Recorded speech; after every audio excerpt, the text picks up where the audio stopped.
Okay, let's dive right into this explainer. Today, we're mapping out exactly how artificial intelligence, automation, and smart technology are going to completely reshape our daily lives over the next 5 to 10 years. Look, we are standing on the edge of a massive, fundamental shift in human history. To really grasp it, we need to cut through the hype and look straight at the raw data and research. But before we dig into the numbers, we got to ask ourselves a pretty uncomfortable question. Are our homes, our jobs, and our very minds truly prepared for this unprecedented shift? Because having a smart assistant on your phone is one thing. It's an entirely different reality when ambient intelligence is constantly surrounding us, anticipating what we need, and actively restructuring the global economy. So, to make sense of this transition, here's the roadmap. First, we'll look at the incredible tech acceleration over the next 5 years.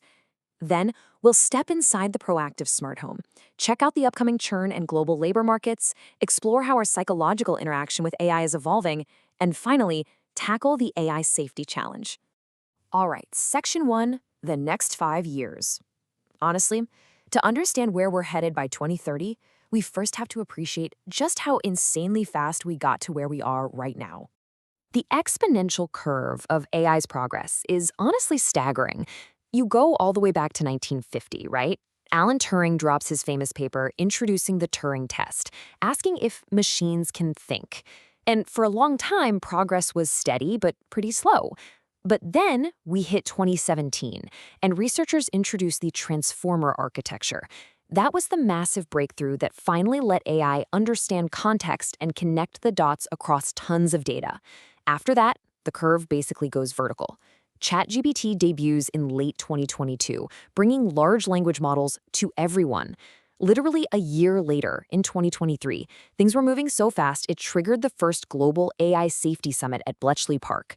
The gap between these major breakthroughs is shrinking from decades down to years to mere months. Moving on to Section 2, the proactive smart home. By 2026, all this wild technological acceleration is actually going to become almost entirely invisible in our daily lives. We're finally moving away from those annoying, reactive setups, where you have to pull out your phone, open a specific app, and tap a button just to turn on a lamp. Instead, we're entering an era of proactive ambient intelligence. Thanks to Edge AI, which processes data locally right there in your house instead of pinging a server somewhere, and universal connection protocols like Matter, we're going to see the rise of self-tuning homes. These systems will actually learn your behavioral patterns, your sleep cycles, even the way you walk, and they'll anticipate your needs before you even say a word. So, the big takeaway here is that your home won't just be a bunch of random connected gadgets anymore. It's becoming a living ecosystem. You'll have a generative AI acting as a sort of home OS orchestrator for the whole place. Your EV won't just sit in the driveway. It'll act as a vehicle-to-home backup battery, talking to the smart grid to buy energy when it's cheap and power your house when it's expensive. Inside, we'll have non-invasive millimeter-wave sensors that can monitor your breathing or detect a fall without using a single camera. Even your appliances will use predictive maintenance, sensing their own vibrations to know when a part is going to fail before it actually breaks. But heads up, this also means shifting toward hardware as a service. You might actually find yourself paying a monthly subscription just to keep the AI features in your own home running. Okay, Section 3, transforming global labor markets. Let's zoom out to the macro level and see how this tech translates into some serious churn in the global workforce. According to the World Economic Forum's brand new 2025 Future of Jobs report, this report is incredibly comprehensive. They surveyed employers representing over 14 million workers worldwide, and the data is crystal clear. Broader digital access and AI are going to fundamentally rewrite the job market. Over the next 5 years, they're forecasting the creation of about 170 million brand new jobs globally. But, and this is a big but, that's happening right alongside the displacement of 92 million existing jobs. So yes, that's a net positive of 78 million jobs. But the churn, the sheer volume of human beings who are going to have to transition, is going to be massively disruptive. When you break it down, the divide is stark. Routine, administrative, and clerical roles, think data entry, postal clerks, bank tellers, and cashiers, they are facing steep declines. On the flip side, you've got two global megatrends driving huge growth: technological acceleration and the green energy transition. Because of that, AI and machine learning specialists, renewable energy engineers, and autonomous vehicle experts are shooting straight to the absolute top of the fastest growing list. And because of this massive structural shift, workers are facing a new reality of high skill instability. Basically, on average, you can expect that nearly two-fifths, about 39% of your current skill set is going to be completely outdated by the end of this decade. It's crazy to think about, right? It means it's no longer just about what you know today. It's all about your capacity for analytical thinking, resilience, and lifelong learning as the ground literally shifts beneath your feet. To really put this urgent need for reskilling into perspective, just imagine the entire global workforce as exactly 100 people. Out of those 100, only 41 wouldn't need significant new training by 2030. Another 29 could be upskilled while staying in the jobs they already have, and 19 would need to be completely retrained and move to a totally different role. But look really closely at that last group.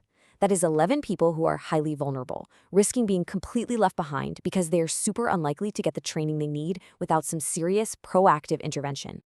Let's shift gears a bit to Section 4, Evolving Human-AI Interaction. Look, this explainer isn't just about economics and efficiency.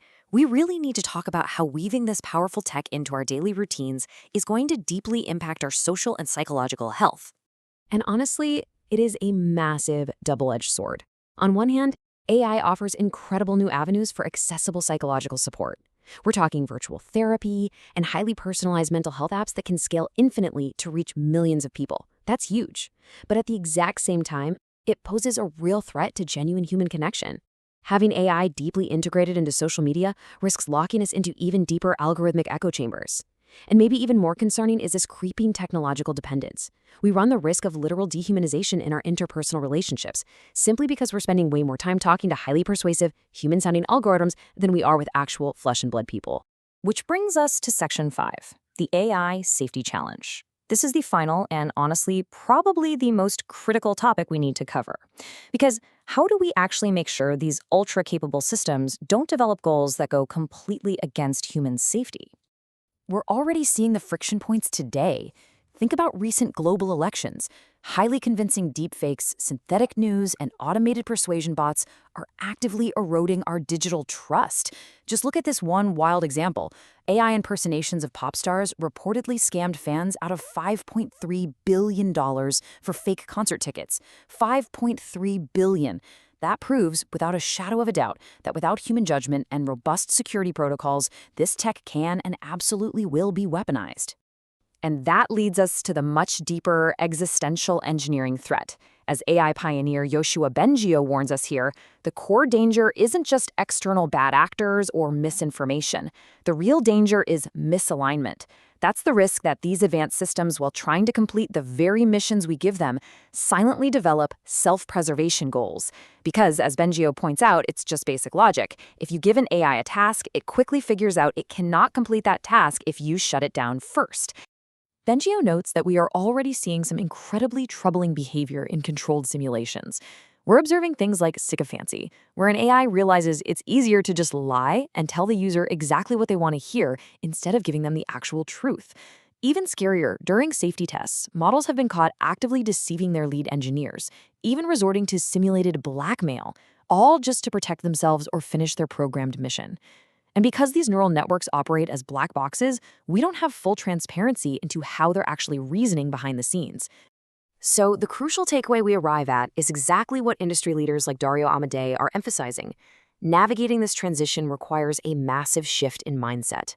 We have to treat ethics and restraint not as some afterthought or a neat PR move, but as a core fundamental engineering constraint. Looking toward 2026 and beyond, having the discipline to refuse to deploy an unsafe AI is going to be just as important as having the capability to build it in the first place. As we literally hand over the reins of our homes, our economies, and our daily routines to these incredibly intelligent systems, we are building machines that will almost certainly outpace the institutions we currently have in place. So, I want to leave you with one vital, highly provocative question to think about.